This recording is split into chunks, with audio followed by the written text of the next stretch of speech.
Yeah, hello, everyone. I am grateful actually right now to introduce Hedi Razavi, the managing partner of the German entrepreneurship based here in Palo Alto, just around the corner. Hedi helped us out literally within the last 12 hours notice, and I greatly appreciate what she got ready for overnight, literally. And she is the moderator for this session, and we are grateful for that. It just so happened that Hedi and I have actually been co-organizing the same series, The Remarkable Woman in AI, since early February of this year. So this is actually counting to the series number 4. So with that, Hedi, I am in your gratitude, and please take it over from here. Appreciate you helping out.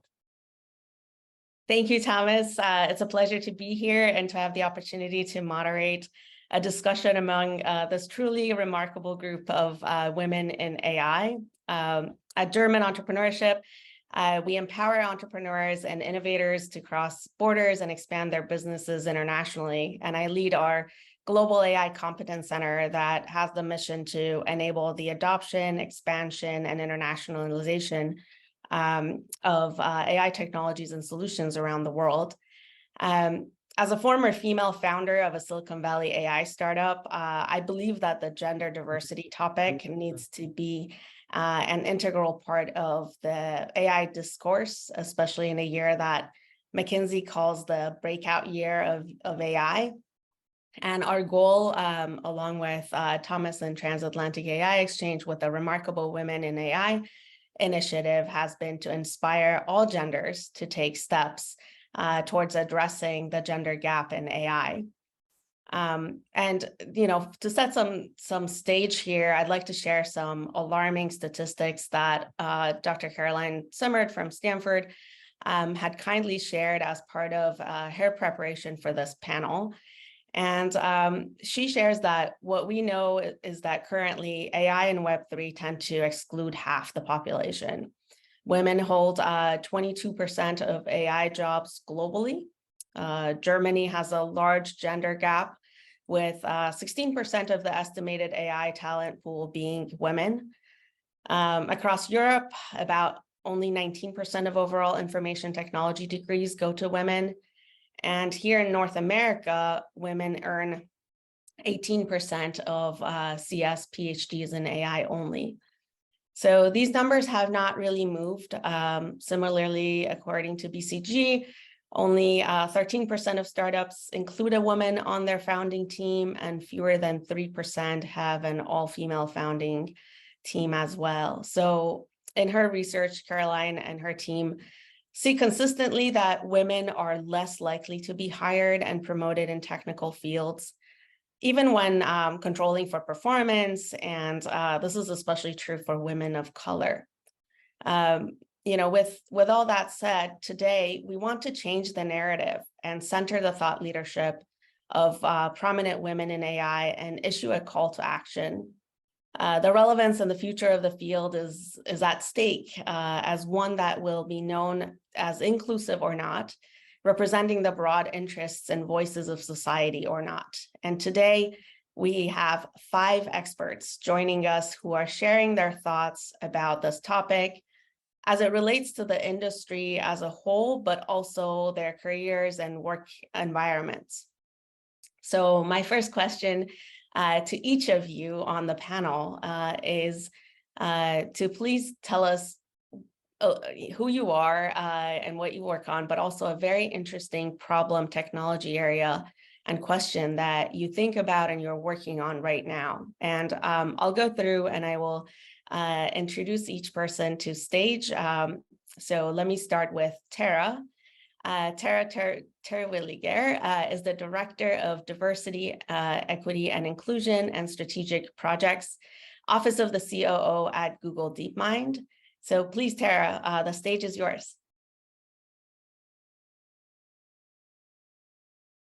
I'd say the title is a little intimidating. I certainly know many remarkable women in AI. It's a little daunting to think of myself on a panel titled that. Historically, I have worked in diversity, equity, and inclusion. at Google DeepMind. And recently have added to my remit the working on special strategic projects for our COO, Lila Ibrahim.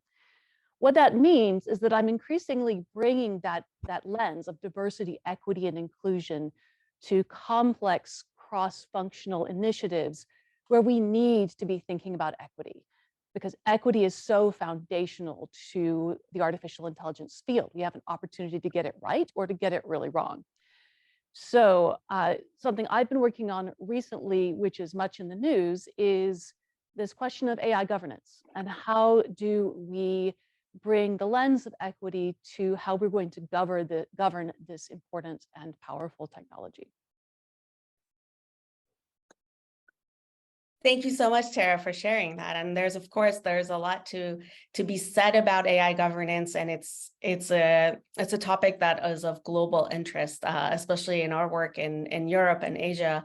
That is the topic that draws a lot of attention. So would be great to hear more. Next up, I'd like to invite Stephanie Ifayemi, Head of Policy at Partnership on AI. Thank you for joining us today, Stephanie. Please, the stage is yours.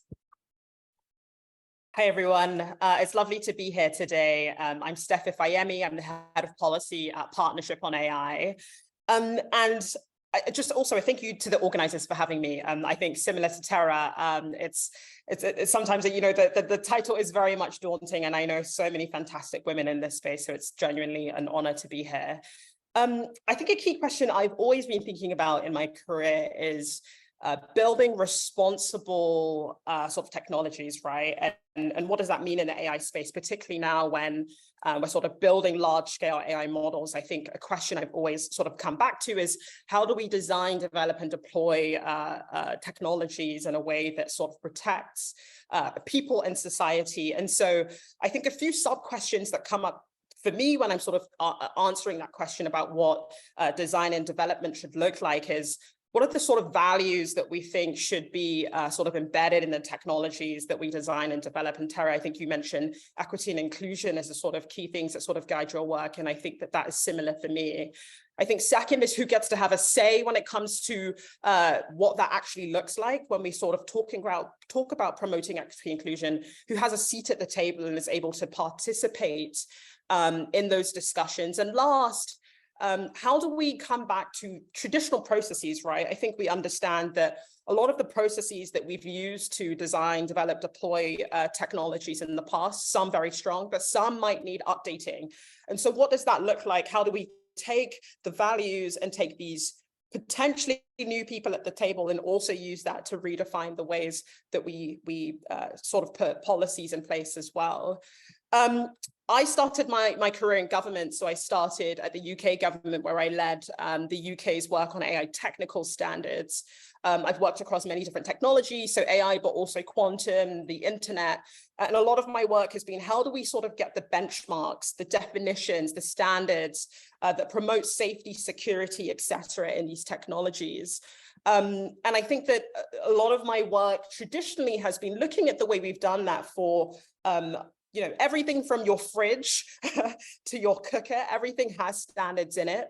But there hasn't been the sort of same socio-technical questions that AI brings about related to sort of fairness, to bias. And I think, therefore, we need to return again to that question of, if the technology is bringing about sort of new questions, how do we redefine the processes and who's at the table to sort of think about answering the standards question? So my work in the UK government, a lot of it was really about how do I get new people involved.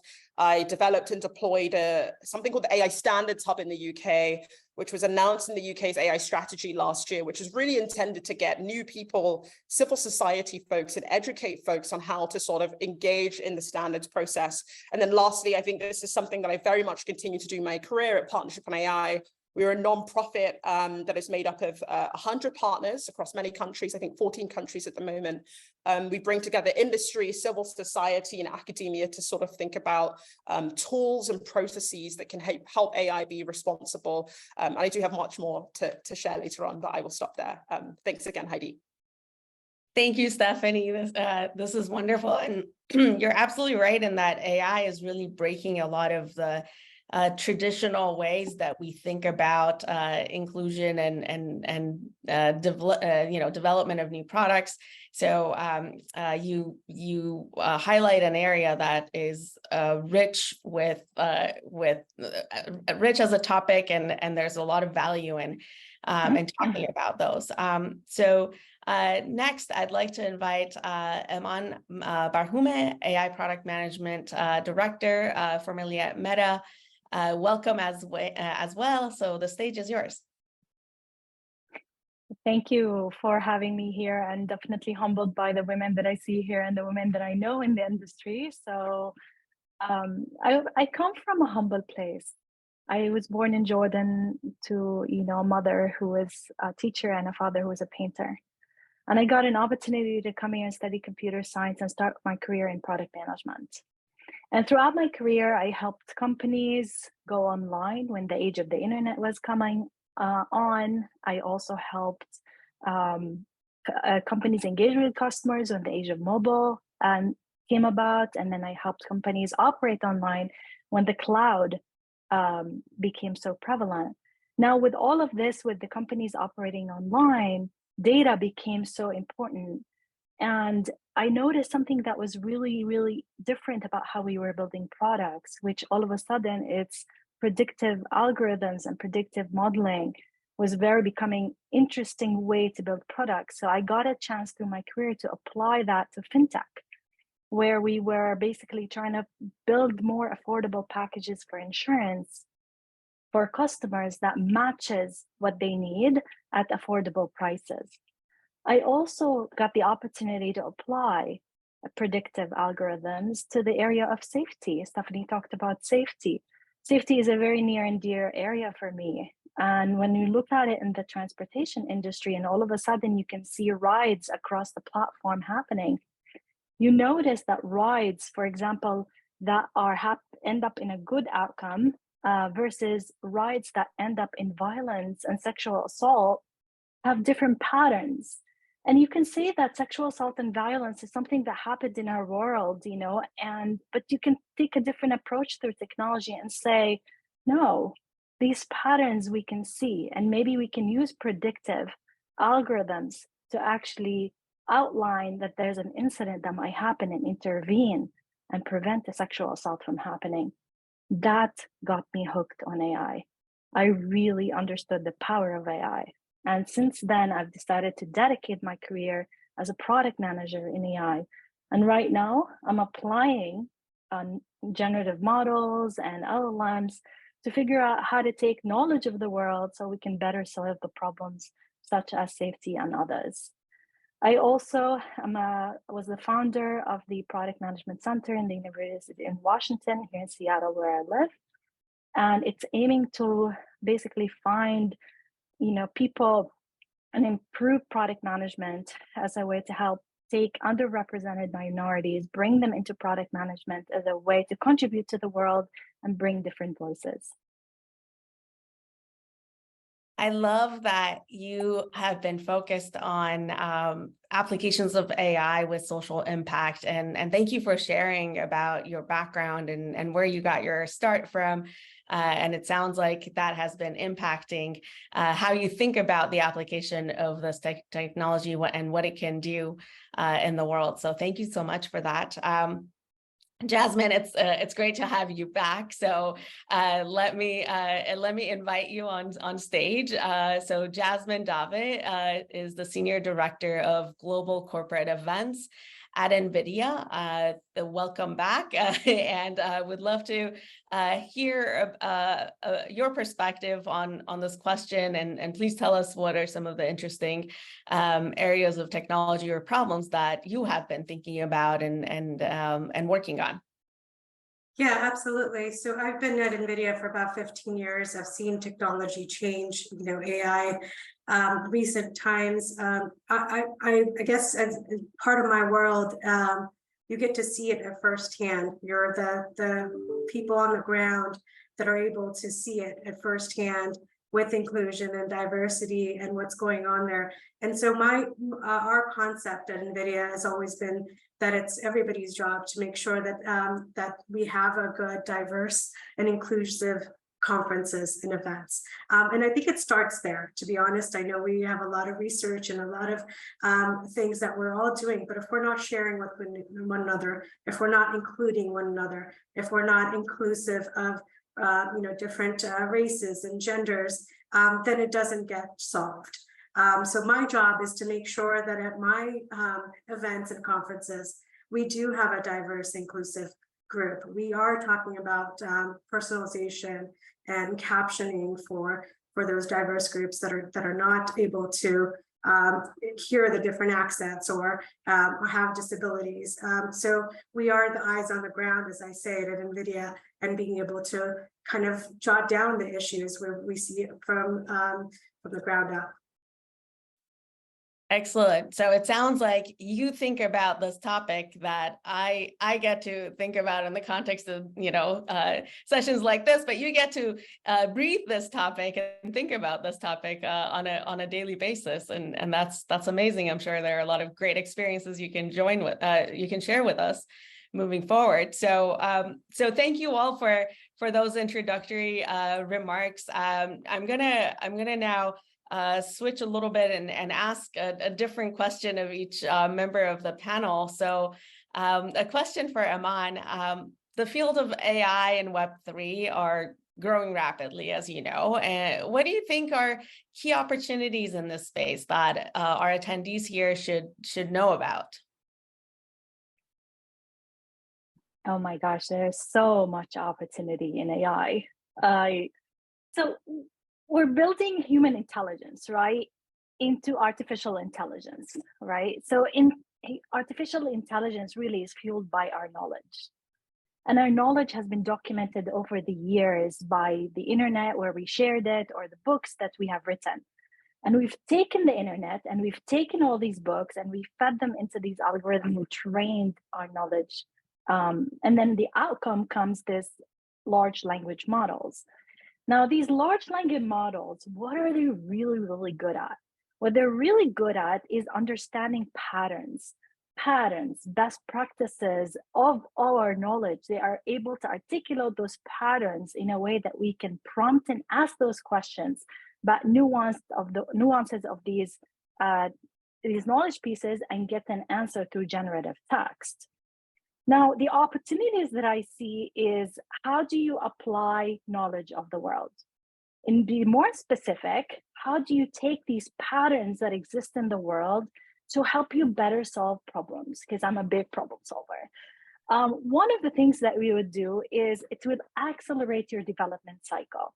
If you're a developer, you heard earlier about the millions of dollars, up to $50 million is what I heard GPT took to actually be trained on this data. You can leverage these LLM models that are pre-trained and tailor them to your specific domain and use cases by fine-tuning them through practices like future learning, so that they're more applicable to your use case scenario on your industry and your vertical. We heard earlier that there's all of the industries are seeking more AI talent. And the reason for that is because they want to apply AI to the vertical world. So the big companies have solving for the horizontal AI problems, right? But they are not going to go specifically into architecture or into manufacturing or into supply chain management. And these are the opportunities that come to us that enable us to take some of the knowledge of those patterns that exist out there, fine-tune them to these industries, and come up with solutions. Let me give you an example. Like, if I'm a developer and I'm using a foundational model, it used to take 10 developers 6 months just simply to take a sentiment analysis of our products. So let's say all our products, we want to know if the customers have a positive or a negative experience, right?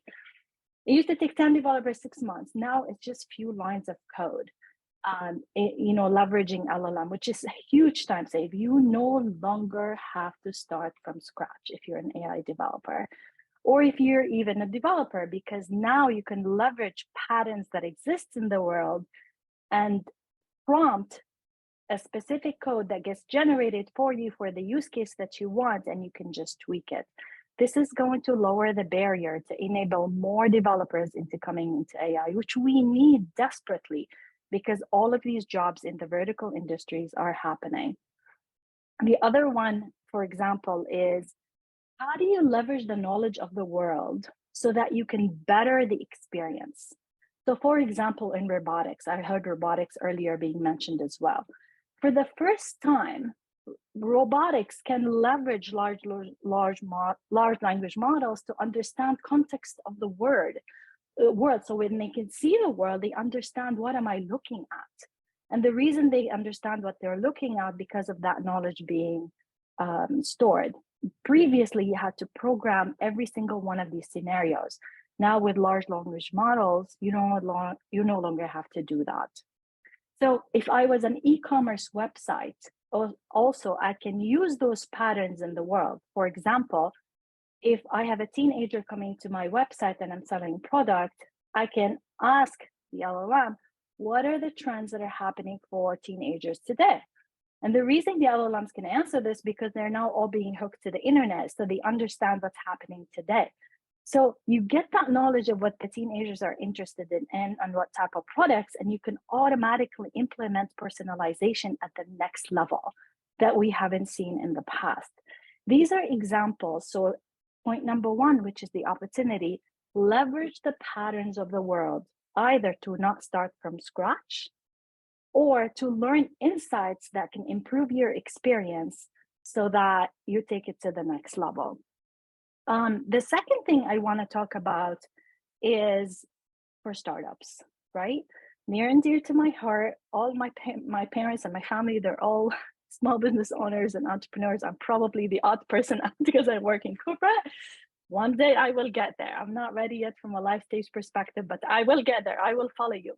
But for all of you entrepreneur women and men who are creating your own company, there is an opportunity for you to create solutions based on AI.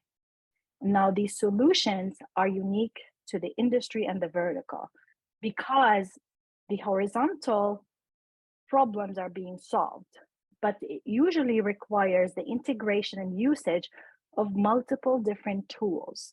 For the first time, AI can basically understand how to interact with different tools and applications. Why is that? The reason for that, we spend so much time writing APIs and applications for us so that applications can talk to each other through APIs. Now, these APIs can be leveraged by AI, and what you can do is create this end-to-end solution of a user journey, stitching a bunch of applications and bringing them together to serve a problem and making those solutions. These solutions are going to become more and more important in the industries, and they're going to be based on AI and hopefully leveraging LLMs as well in the background to enrich them. So this is the second opportunity that I have, that I'm suggesting here. The third one is, if you are not in AI, this is the best time to come in AI, because not only has AI been democratized because of foundational models and ability to start from scratch, now there are jobs outside of development for AI. I'm a product manager, I am not a developer. There are lots of product management jobs that are available in AI. There are UXR research, design jobs that are available in AI. And with the explosion of AI that's going to go everywhere, which I totally believe and see already coming, there's going to be a lot more jobs. And you can more easily come into the AI roles because of LLMs. You can all of a sudden now, if you presented with any problem in your life, trust me, work or life, I've done it, both of them. You can just go in, you can prompt and just ask that same question of the large language model. What is it going to do? It's going to give you what the pattern in the world knowledge would look like. So you don't have to spend all that time learning that domain. Now you can take that already in a much more accelerated fashion and learn something new and bring creativity, which introduces new patterns for the AI. That's the human value. That's where we can spend our time, where we create new patterns that are above and beyond what already exists in the world as in the world knowledge. Thank you, Eman. Really, really good pointers. I love the opportunities you have highlighted, but also given that I have the opportunity and the pleasure to work with AI founders on a day in and day out, and startups that are close and dear to my heart, I really want to echo what you said with respect to the opportunities that exist for entrepreneurship and AI, given the LLM wave that we see. And we see that through the companies that we work with. There are so many different verticals that are specializing with the application of LLMs to a specific problem. And that's what startups are really good at. So if you're somebody who's considering becoming a founder, this is a really good time for jumping in.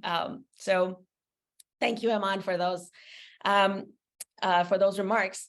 So as I mentioned in the introduction, the AI and Web3 spaces have a diversity, equity, and inclusion problem that reflect a long history of lack of participation from women and people of color in technology overall, unfortunately. So Terra, question for you. How do you conceive of diversity more broadly to recognize the multitude of dimensions and especially in a global context? I'm so glad you asked the question because it's complicated. I think it's useful to step back and remind ourselves why it matters. So Eman just talked about AI as a solutions engine. It's something you can deploy to create solutions. Well, we create solutions to questions or to problems. And so it's really important to step back and say, well, who's defining that agenda? Whose problem? Who gets to do the problem formulation and then create the solution based on that? And to use your example, Eman, sexual violence is predominantly a problem for certain types of people. And so you have to have not only the information to know that there's to start examining that problem, but you have to recognize it's a problem in the first place, because for some people it's not as big of a problem. So to me, I think that question, how do you get people, a more variety of people participating all along the chain, from all the way back in problem formulation, all the way through to solution creation and deployment? That's the really interesting question. And it's important to think about that from multiple dimensions of diversity. So we have not only the diversity that we often talk about in the Western context of gender, race, and ethnicity, LGBTQIA status, disability status, I could go on. You also have diversity, geographic diversity, and economic diversity. So, so the people that sometimes we think of as the majority in tech are not only not the majority in Western countries, they're also definitely in the minority in the world, right? And so how do we continue to bring more people into this all up and down the cycle? I don't think you can do it with one intervention. You have to have interventions at every step of the way. So you need to focus on diversity, equity, and inclusion in your company, which is some of what I do. You also need to focus on bringing consultation in from civil society and other groups at multiple stages during your development process as a company. And I am very excited, as Eman was talking about, as the cost of a lot of this innovation goes down, particularly at the solutions layer, of bringing in just more people to experiment, right? Lowering the barrier of entry to these applications and bringing in more people to experiment. People will have great ideas anywhere. And if we can bring down the cost, that will enable those ideas to flourish. That hasn't happened all along the chain. There's no one intervention that will fix it. If there were, tech would have figured it out a long time ago. And lots of smart people have thought about this, including Carolyn, who is unfortunately not able to be here today. And it's an intractable problem. So we have to work on it from lots of different angles at the same time. I like that a lot, right? Because there are market forces that are going to be at play that tend to be dominant in ensuring which solutions actually gain the traction that they need. But at the same time, like what you just mentioned, Terra, there is a need for intervention because leaving it to sort of macroeconomic forces by itself clearly is not getting us to the point and to the destination that our society expects. So aside from interventions like the ones you mentioned, Terra, there's also policy. And so I want to use this to now pose a question to Stephanie and ask her, what is the role of policy in closing the gender gap in AI? And can you comment on the White House commitments and the upcoming UK commitments and your experience in this policy-based interventions that can hopefully address this diversity question in AI? Yeah, a really, really important question. And I think policy is very critical in it, but it can be interpreted in two ways, right? You have what I'll call the capital P policy, which is policy coming from government. But I think that there's something important about what Jasmin said earlier, right? About policy within organizations as well and how critical that is. So I think starting with the sort of lowercase p, which is sort of what Jasmin was speaking about earlier, the responsibility of internal policies and practices. I do think that that's so critical and we shouldn't undermine the importance and the impact that organizations can have by just thinking about the diversity of staff, diversity of the folks who are contributing to the development of LLMs, large language models that Eman mentioned. I do think that's really significant work and something that we work very closely with our partners on. But I think it's about the diversity of the teams. But I think Eman mentioned a very important point, which is that as we see sort of large scale AI models being developed and deployed, increasingly they'll be deployed and used to inform decision making, right? And including decisions that will impact women and other sort of demographic groups. And so that I think there's something also about how we're designing and developing and deploying models that factors in the interests of women and what steps and protocols we can take and organizations can take to ensure that the impact on women, again, is fair and inclusive. So a bit of work that we've been doing at Partnership on AI, one example is on safety protocols for foundation models. And this is the idea that we really need a strong and effective evaluation and red teaming as organizations are sort of building their models. And what does it mean to have, for example, women and a diverse group of individuals engaged in that assessment process to test the models, to sort of test the outcomes and make sure that we have sort of teams that are able to spot sort of different issues potentially. I think another sort of piece of work that we have done for a long time at PAI is on documentation to facilitate transparency. So I think someone mentioned earlier the data, right? And that's so important. And I think as we're developing large models, an even greater emphasis on documentation and transparency, including the data used to train the models, is going to be really, really critical. We know many sort of forthcoming policy frameworks and the EU's AI Act, for example, is thinking about transparency requirements. So the AI Act, if the trilogue negotiations go well, will include sort of provisions around transparency and documentation. So I think that that's very important. The last sort of other piece that I'll mention on the technical side is around demographic data.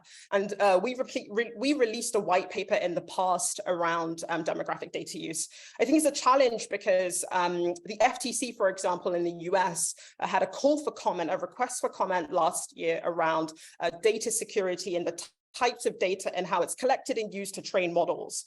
A challenge I think organizations have is that traditionally, demographic data is sort of called upon or seen as important to make decisions that models make more fair, right? You want to train them on a data set that is representative to facilitate fairness in the decisions. However, in some instances, there's gaps in the sort of data sets that we have. And so there are questions about how you acquire that data in order to train models in a fair way that sort of protects privacy and security of citizens. And so I think there are still very, very important questions that we need to be answering jointly in order to ensure, again, that the model, the outputs are fair and, again, are sort of protective of women. I'll quickly transition, though, to the capital P policy, so policy from governments. I think that there is a lot that governments can do in order to sort of help the sort of gender gap. One question, or one point actually, which goes back to my introduction, was the AI Standards Hub. So when I was in government, we thought carefully specifically about AI technical standards. So AI technical standards will be the sort of tools used to certify and evaluate and give sort of trust marks, right, to AI systems at some point, which we've traditionally done for other forms of products. But those groups have traditionally not been very diverse, and the folks contributing to those discussions have not been seen to be very diverse. So leaning on the values that we articulated within the UK government, my push was that we needed to ensure that our initiatives would promote greater diversity in the standards space, particularly for AI, where there are important sort of socio-technical questions. And so the AI Standards Hub was kind of born from that idea that we needed more diversity from the UK and from our partners contributing to these standards at the international level. And so that's one example of, I think, work and projects that governments can drive. And I know the NIST work around the NIST risk management framework is really thinking about these types of initiatives too. A second example is the White House had a request for comment just a few months ago, which was thinking about the impact of AI specifically on workers. And I think that that's an important one, where it's not specifically focused on women, but women workers, right? I think that that's an important intersection where they're asking questions and they're asking citizens specifically to share their stories or their concerns related to AI deployment and women as workers and within specific sectors. And I know Eman was talking about vertical sectors earlier. I think that there might be evidence that might come from that process around specifically women in specific industries. Two last things I'll quickly say on the capital P policy point is that there is existing legislation that speaks to the rights of women. So when I was in government, one of the pieces of work I was contributing to was the UK's white paper on AI regulation. And one question we have, which kind of goes back to that horizontal versus vertical question, is we do have existing pieces of legislation, for example, in the UK, the Equalities Act, which should essentially inform how you're designing and developing any technologies.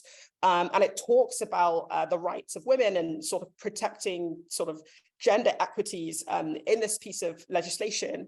And so I think that that's important. And there's more work I know that governments are doing to sort of think about how you take non-AI specific pieces of legislation, including things like equalities laws, and apply them to the AI space. And I'm sure that there will be more in the future. The last thing I'll say is an important piece of work that we are doing at Partnership on AI at the moment is thinking about how citizens generally have a say in the design and development of models. In March, we announced with the White House something called the Global Inclusive AI Task Force. And this is composed of a lot of our partners in industry and civil society and academia. And I think that that's really important because it's basically saying that citizens need to have a say, right? And women as citizens who will be potentially, who will sort of interact with these models should have a say in what these, how the models are developed. So one key example recently is watermarking of synthetically generated media. What does that look like? You know, how should that be designed? How do citizens have a say in how they're going to interact with those types of watermarks that will essentially tell them whether something is synthetically generated?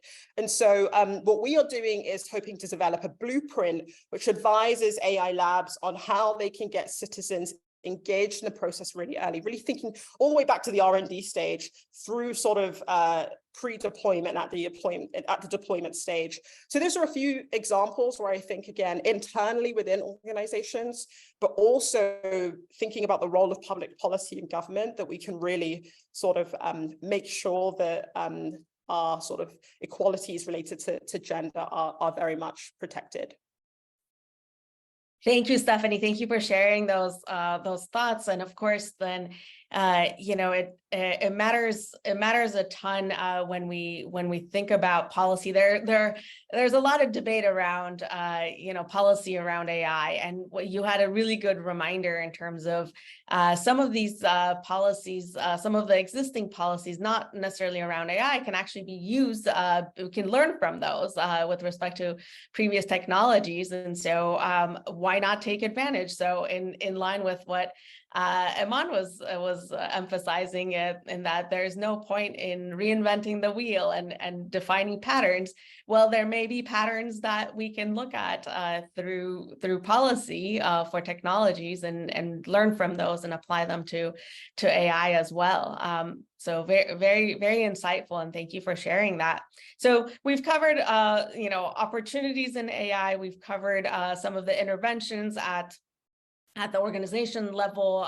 We've covered interventions at more of a societal policy level. And now I want to turn to Jasmin. And Jasmin, what do you think is the role of platforms such as the conferences that you help lead, and other community forums such as the one we're having today? What's their role in increasing participation in AI and bringing that diverse look and bringing diversity into the conversations around AI? Absolutely. I think it provides a platform for awareness, right?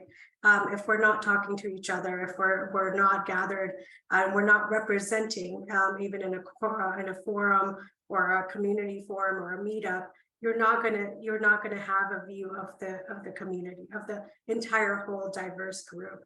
And I think that's where I play a key role at NVIDIA, is that whenever we have these sort of forums and conferences and meetups, and I think with Terra as well, when she's thinking about programs within Google, that she's thinking about the whole group, not just whoever can come. So we do have programs that we've put in place, recommendations systems that Eman was talking about, to generative AI systems, to personalization, to captions, using AIs to make sure that it is an inclusive platform, that people who are coming to the conference, whether it's virtual or in person, we're gathering all of them and we're talking together as one team versus certain groups of people going out and talking about it and inventing another program and not including other groups. So this it's very essential for these types of conversations to happen. And we're having one now that brings awareness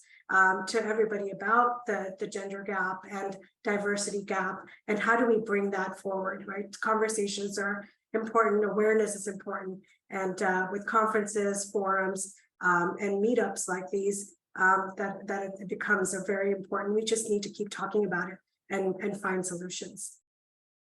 Absolutely, and in a way, forums like this and those that you organize help address Stephanie's point with respect to really democratizing people's input into how these technologies are developed and where do the data come from and where they should be going. So in the last few minutes of our planned discussion here, I know that the audience here comprises of many entrepreneurs who are building the next generation of startups and companies in AI and Web3. I'd like to ask each and every one of you to give these entrepreneurs one advice or share a lesson learned about building efficient and diverse teams with the right culture, because every company that's getting built is going to need that recipe. So if you could take maybe a maximum of a minute each and share a learning or an advice, that would be fantastic. Maybe I'll start with Terra. Well, my first piece of advice would be, don't start and end your thinking with large language models or even with generative AI. There are so many opportunities in other types of artificial intelligence. We're fortunate at Google DeepMind to have done quite a lot of work in fundamental science. And the barrier to entry for that with some of these technological advances is lower now. And there's so much good to be done in the world by leveraging AI to solve these really difficult problems.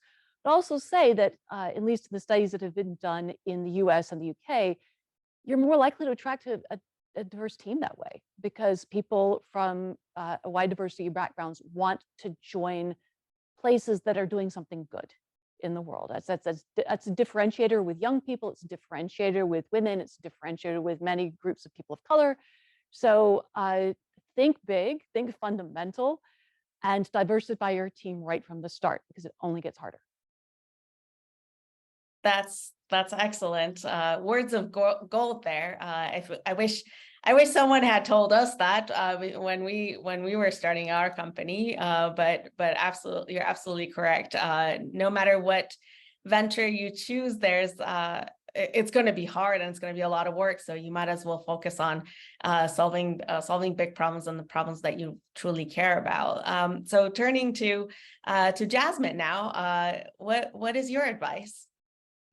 Similar to what Terra said, definitely start early, make sure you have a diverse group, but make sure you have diversity of thoughts, that you have people in your group that are able to contradict or to say what they feel, and you allow for that space to be there, to have transparency.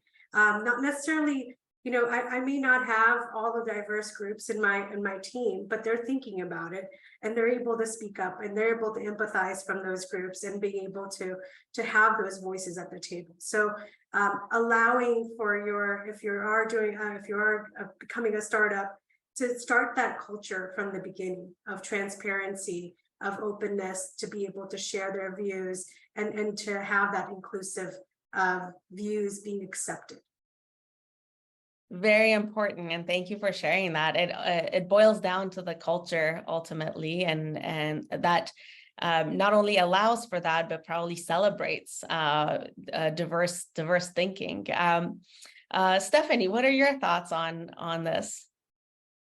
Yeah, I completely agree. Also on both points before about diversity of thought and making sure that you create a culture that facilitates that. And also what Terra said about, again, I know there is a lot of discussion around LLMs, about large-scale AI models, but I do agree that there are many, many other approaches, I'm sure, with a lot of the entrepreneurs in the room that are that should also be thinking about a lot of these questions.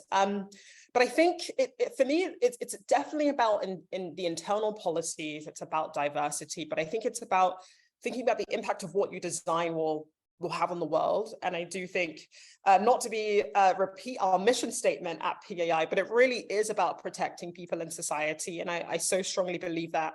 I also strongly believe that mission statement doesn't need to clash with the incentive around sort of innovation and doing well as a company. It's something that I so strongly tried to facilitate while I was in government, which is around, you can have good innovation and you can also have good outcomes. And I think that I want us to do away with the idea that those things will clash. Essentially. I think start early is also great. Start thinking about, as you're designing models, starting right at the R&D stage, thinking about testing, thinking about evaluation, thinking about impacts. And then the last thing, which is something I said at the beginning, which is thinking about who you're bringing to the table. And maybe that does go to the point around who you're hiring internally, but who are you consulting with? Who's within your network as an organization? I think that's very, very critical. And then the last sort of plug there is sort of internationally, I think we're in an interesting space, and it's AI in both Web3, which knows no bounds, right, or no borders. And so I really think thinking about this question about diversity, but from an international lens, and who we're bringing in to the discussion globally is also really important. I'll stop there. Thank you, Stephanie. And last but not least, of course, we only have less than a minute, Eman, so please.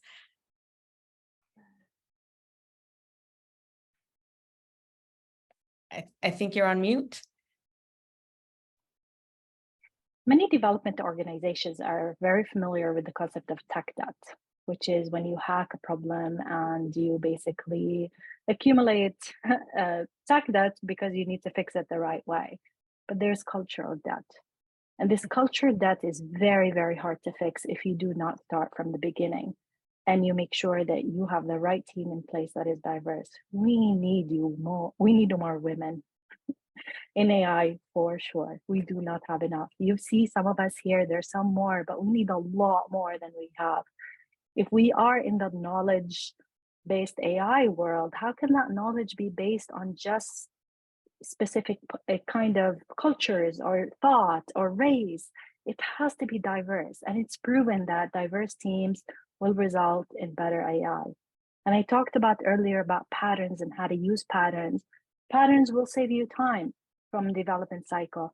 Take that time and work on mitigation of these problems that could happen from AI that are resulting in misinformation and bias, and make sure that to look, for the policies that help guide us through that journey. And if you're a woman who is not yet in AI, have the confidence to take that step. All of us here and all the men that are in AI will be those shoulders that you can lean on, and we will help you. We need you. Excellent. Thank you so much, Eman, and I really appreciate the phrase culture that. I'm definitely going to use that. So thank you so much to the panel. Question is, what are the Q&A or what are the questions from the audience? And I think the organizers are going to share questions from the audience potentially. Yes, we do have a few questions aligned with the topics that are being discussed. So how can we get governments and policymakers to trust the use of AI in medicine and at a larger policy level?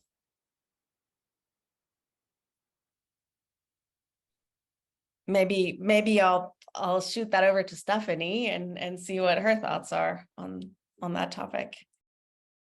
Yes, definitely. I think if there is an area where there is a sort of, I believe, good confidence in the importance of the role that AI will play, it's in the medical space. I do think that for sure. So I think that there's a sort of good buy-in from governments and policymakers. However, the one thing I will say, and this isn't specific to AI though, if you look at other generally, actually, the regulatory benchmarks in the healthcare space, they tend to be higher than in other vertical areas. So when I was in government and sort of thinking about and working with different regulators and thinking about, what's the baseline requirements that organizations might need to meet, typically there is a sort of baseline across the board horizontally, but then in the healthcare space, you typically have rules that go above for many, many reasons, right? And for risk to citizens in particular. So all to say, I think that there is a sort of an excitement and a trust. However, if we just look historically about the sort of prescriptivity of rules in the healthcare space, they tend to be higher, and the technical standards required. So for example, AI and healthcare devices might have more requirements to be seen, of course, than in other vertical areas. So I think that would be my response to this question. If I could add something to that, I would also say there is an unfortunate and publicly visible history of bias in aspects of the health industry, which, if that bias is accidentally imported into artificial intelligence tools of any kind, would be problematic and can set adoption back. I think we all heard about the pulse oximeter problems during COVID, of pulse oximeters not reading oxygen levels correctly on people with darker skin. So this place where bias is, it's really critical from a market perspective, but also from a moral perspective to just get it right. Yeah, +1 to what Terra added there for sure. I also just my 2 cents on this is I come from that space, and that's where I got my career start. And looking at the medical space actually makes me very hopeful that it's an area that regulation has been able to ensure security and safety for the general public. At the same time, the FDA has approved hundreds of AI-based solutions already, and there's already a good framework that's being built around regulating and thinking about the safety and efficacy of these types of products and technologies. Sonia, are there other questions? Yeah, there's one more in regards to the challenges. So the challenges that we are facing in achieving ethical AGI overall, what would be the main challenges? Okay, we haven't spent much time, talking about AGI, but curious if Eman or Terra have, or Jasmin have any thoughts. Actually, everybody, if anyone has any thoughts on this. I'm happy to start. So what we're seeing right now in AI is some intelligence. The reason there's some intelligence, and I want to speak about the domain that I'm currently in, which is generative AI, is when you consume so much of our language, some of our language has reasoning built into it. And so because, if, for example, if this happens, then this happens, right? So this is a logic that connects a cause and effect. So in language, if you just inject language, you start to understand these really simple reasoning, right? But true intelligence of really deducting and taking this to the next level to solve an objective and make a decision is not yet there in AI. And I think we need a lot more for AI to develop for us to actually get to that stage. One of the research that I have recently looked at right now is called objective-driven AI. And the idea now is it's no longer looking at the patterns of the world and trying to say, hey, have I seen this pattern before? Can I give you a pattern, or hallucinating a pattern that may not even exist, which is, some of the downside of the current models. Objective-driven AI gives the AI a specific objective with the parameters and constraints that it needs to operate in. So the AI starts to stop looking for patterns and start to looking for path to success of that specific objective. This kind of area of research tries to get into better decision-making and better reasoning by the AI to come up with these kind of paths. Of course, it's still early in its development, but that is another step that can take us into AGI, which we are not there yet. So I get asked this question a lot, and I'm gonna ask Eman the same. How far do you think we are from AGI? Oh my gosh. I surely hope that at least the reasoning capabilities that I'm talking about can be solved within the next 3 to 5 years. I think there's a lot that we can do to take some of the tasks that we do on a routine basis where we need to make decisions, and then we can start to put a lot more of our intellectual power in harder problems that our society really needs to solve. Great answer, and I want to. I see questions are also coming in through the chat. So Sonia, what's the next one? Maybe one more. Yeah, so there are a few that are more related to like quantum computing and whatnot, but let me take one more here. Yeah, what would be the influence from other AI applications, or in this case, quantum computing, to influence the development of AI? So the impact of other technologies in building AI, correct? Affecting AI. So I'll say a little bit about this. The revolution of AI started with really the innovation coming in hardware, right? AI did not become possible until GPUs and really high processing power existed. What we need is even more innovation from hardware in AI. And Jasmin, works in one of the best companies in the world that is working in the frontier of this. But we need hardware that is specialized and optimized for AI. And the more that hardware exists, not just in CPUs or GPUs, but I'm talking about IoT in general, that could be optimized for AI, I think the more we're going to see applications of the software coming to bring and take that journey end to end, including quantum computing, of course. And I will add from an ethical perspective that Please. As we start bringing AI, the intersection of artificial intelligence and some of these other technologies is going to multiply the ethical questions. Just as adding multiple modalities onto large language models multiplies the questions. So then you're talking video, you're talking images, you're talking voice and sound replication. Start thinking about the intersections of artificial intelligence and biology. And there's going to be tremendous potential, and it's also going to multiply the ethical questions that we need to all think about. Definitely. Stephanie, it seems like you have your hand up, and we're at time, but please finish your thought. Yeah, I completely agree with that last point. From the potential side, I mean, people talk about quantum sensors and their potential role in sort of facilitating pretty fast developments for autonomous vehicles, for example, right? But in terms of risks, there's also concerns that quantum computers could break the forms of cryptography that we think are pretty secure at the moment. And then you might need some form of quantum cryptography to replace that. So I think we don't fully understand what the full opportunities and risks are, particularly as the sort of quantum space is very much still growing and developing. But I agree that a lot of opportunity, but as Terra said, I think if anything, as you start stacking technologies, many questions and ethical questions will only continue to grow potentially.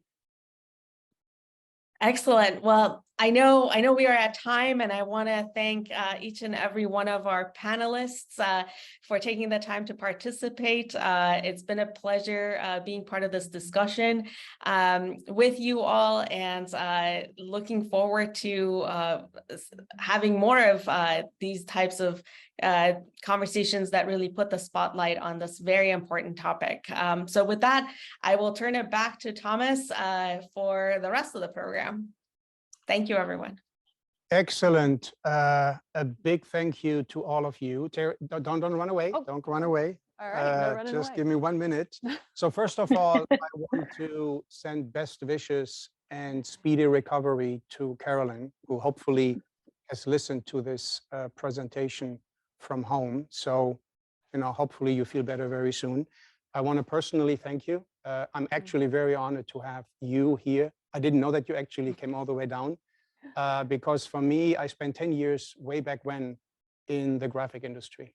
And what NVIDIA has done, what DeepMind has done, starting this way back when, you pretty much started this whole thing with what you did 10, 15 years ago. So thank you very much. It's my honor for you to be here and standing next to you. I want to say thank you to Hedi, the moderator, who had pretty much 10 hours or 12 hours to prepare. But not only that, because as I mentioned earlier in the beginning, this actually independent out of this conference, Hedi and I have teamed up early this year, and this is the 4th remarkable Woman in AI session that we have pulled off together. And I have to say, as a man, every single time I always enjoy listening to the conversation of these sessions. The other ones are all online. You can check them under the Transatlantic AI Exchange. They're actually very worth listening to. With that, I would like to thank you, Eman, Terra, I already mentioned, Stephanie and Jasmin. This was a pleasure. It was an honor. And I hope that we will not have this, the last one. There will be other remarkable women in AI, and you have an open invitation to come back anytime. So thank you very much. Thank you for having us. Thank you so much, everyone. Bye.